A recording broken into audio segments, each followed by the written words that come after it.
ಈಗ ದೋಸೆಗೆ ನಾನು ಶೇಂಗಾ ಚಟ್ನಿನ ಯಾವ ರೀತಿ ಮಾಡ್ತೀನಿ ಅನ್ನೋದ್ರ ಬಗ್ಗೆ ನಾನು ಇವಾಗ ತೋರಿಸ್ಕೊಡ್ತೀನಿ. ನೋಡಿ, ನಾವು ಹೊಸ ಸ್ಟವ್ನ ತೊಗೊಂಡಿದ್ವಿ. ನಾವು ಈ ಸ್ಟವ್ ಮೇಲೆ ಇವತ್ತು ಶೇಂಗಾ ಚಟ್ನಿನ ಮಾಡಿ ತೋರಿಸ್ತೀನಿ. ಆಮೇಲೆ ನಾವು ನೋಡಿ ದೋಸೆ ಹಿಟ್ಟು ಎಷ್ಟು ಚೆನ್ನಾಗಿ ಉಬ್ಬಿದೆ. ಬನ್ನಿ ಶೇಂಗಾ ಚಟ್ನಿ ಮೊದಲು ಗ್ಯಾಸ್ನ ಆನ್ ಮಾಡ್ಕೊಳ್ಳೋಣ. ಈಗ ಇದು ಪಾತ್ರೆನ ಇಡ್ತೀನಿ.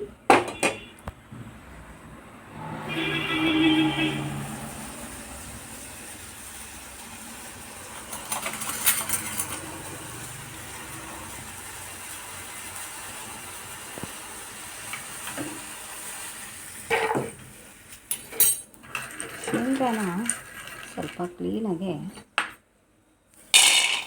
ಹುರ್ಕೊಂಬಿಡ್ಬೇಕು.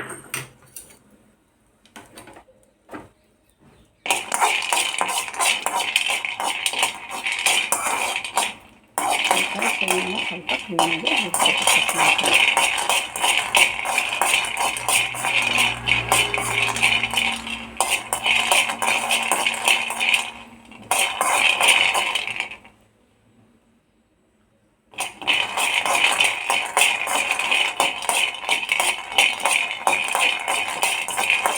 ಚೆನ್ನಾಗಿ ಹುರಿಬೇಕು, ಇಲ್ಲ ಅಂದರೆ ಮೇಲೆ ಸಿಪ್ಪೆ ಎಲ್ಲ ಈ ಥರ ರೋಸ್ಟ್ ಥರ ಮಾಡುತ್ತೆ, ಒಳಗಡೆ ಒಂದು ಹಸಿ ಥರ.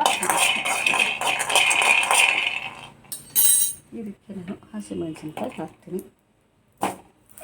ಆಮೇಲೆ ಕಾಯಿ, ಬೆಳ್ಳುಳ್ಳಿ ಮತ್ತು ಕಾಯಿ, ಬೆಳ್ಳುಳ್ಳಿ, ಕೊತ್ತಂಬರಿ ಸೊಪ್ಪು ಎಲ್ಲ ಹಾಕಿ ನಾನು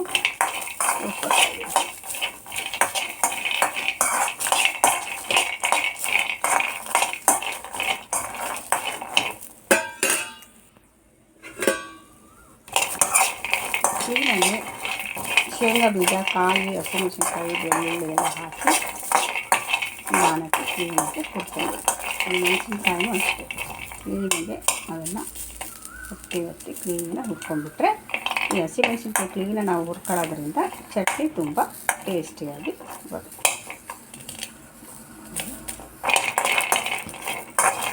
ಇನ್ನು ಖಾರ ಎಷ್ಟು ಬೇಕು ನೋಡಿಕೊಂಡು ಮೆಣಸಿನ್ಕಾಯಿ ಹಾಕಿ, ನಾವು ಖಾರ ಸ್ವಲ್ಪ ಕಮ್ಮಿ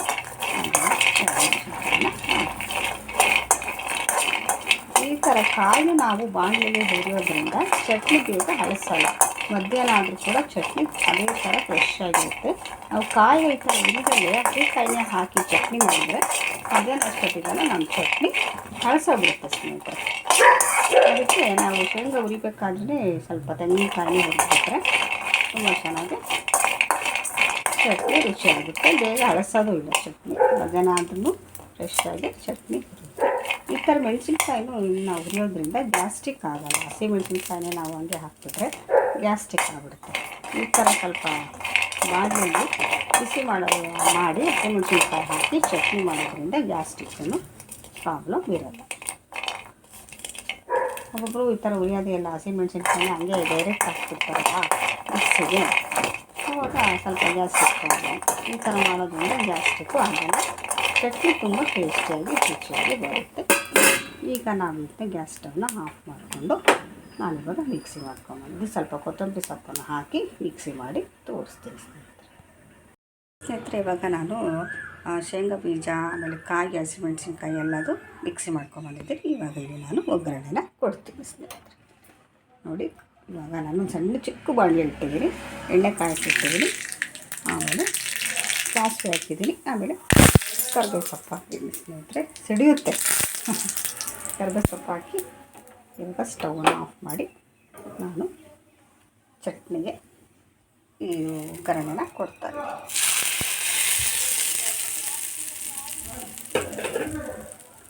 ನೋಡಿದಲ್ಲ ಸ್ನೇಹಿತರೆ, ನಮ್ಮ ಶೇಂಗಾ ಚಟ್ನಿನ ನಾವು ಮನೆಯಲ್ಲಿ ಯಾವ ರೀತಿ ಮಾಡ್ತೀನಿ ಅನ್ನೋದ್ರ ಬಗ್ಗೆ ನಾನು ನಿಮಗೆ ಇವತ್ತು ತಿಳಿಸ್ಕೊಟ್ಟಿದ್ದೀನಿ. ಈ ಶೇಂಗಾ ಚಟ್ನಿನ ನಾವು ದೋಸೆಗೆ, ಬಡ್ಡಿಗೆ, ಇಡ್ಲಿಗೆ ಎಲ್ಲದಕ್ಕೂ ನಾವು ಚಟ್ನಿನ ಯೂಸ್ ಮಾಡ್ಬೋದು ಸ್ನೇಹಿತರೆ, ತುಂಬ ಚೆನ್ನಾಗಿರುತ್ತೆ ನೋಡಿ. ಆಮೇಲೆ ಇನ್ನೊಂದು ಟಿಪ್ಸ್ ಅಂತಂದರೆ, ನಾವು ಶೇಂಗಾ ಬೀಜನೆಲ್ಲ ಹುರಿತಾ ಇರ್ಬೇಕಾದ್ರೆ ಕಾಯಿನ ನಾವು ಹುರ್ಕೊಂಡ್ಬಿಟ್ಟೆ ನಾವು ಹಾಕಬೇಕು. ಆ ರೀತಿ ಮಾಡೋದ್ರಿಂದ ಸಂಜೆ ತನಕನೂ ನಮ್ಮ ಚಟ್ನಿ ಹಳಸೋದಿಲ್ಲ. ನಾವು ಮಿಕ್ಸಿ ಮಾಡಬೇಕಾದ್ರೆ ಹಸಿ ಕಾಯಿನೇ ಹಾಕಿ ಮಾಡೋದ್ರಿಂದ ನಮ್ಮ ಚಟ್ನಿ ಭಾಳ ಬೇಗ ಹಳಸೋಗ್ಬಿಡುತ್ತೆ ಸ್ನೇಹಿತರೆ. ಆ ರೀತಿ ಆಗಬಾರ್ದು ಅಂದರೆ ಸ್ವಲ್ಪ ಕಾಯಿನ ಬಿಸಿ ಮಾಡಿಕೊಂಡು ನಾವು ಮಿಕ್ಸಿಗೆ ಆ ಕಾಯಿನ ಹಾಕಿ ಚಟ್ನಿ ಮಾಡೋದ್ರಿಂದ ನಮ್ಮ ಚಟ್ನಿ ತುಂಬ ಚೆನ್ನಾಗಿ ಸಂಜೆ ತನಕನೂ ಬೇಕಾದರೆ ಚಟ್ನಿ ಅಳಿಸಲ್ಲ, ತುಂಬ ಚೆನ್ನಾಗಿ ಇರುತ್ತೆ ಸ್ನೇಹಿತರೆ. ನೋಡಿದ್ರಲ್ಲ ಸ್ನೇಹಿತರೆ, ಈ ಶೇಂಗಾ ಚಟ್ನಿನ ನಾನು ನಮ್ಮ ಮನೆಗೆ ಯಾವ ರೀತಿ ಮಾಡ್ತೀನಿ ಅನ್ನೋದ್ರ ಬಗ್ಗೆ ನಾನು ನಿಮಗೆ ತಿಳಿಸ್ಕೊಟ್ಟಿದ್ದೀನಿ. ಈ ವಿಡಿಯೋ ನಿಮಗೆ ಇಷ್ಟ ಆದರೆ ಲೈಕ್ ಮಾಡಿ, ಸಪೋರ್ಟ್ ಮಾಡಿ, ಸಬ್ಸ್ಕ್ರೈಬ್ ಆಗೋದಂತೂ ಮರಿಬೇಡಿ ಸ್ನೇಹಿತರೆ. ಎಲ್ಲರಿಗೂ ಬಾಯ್.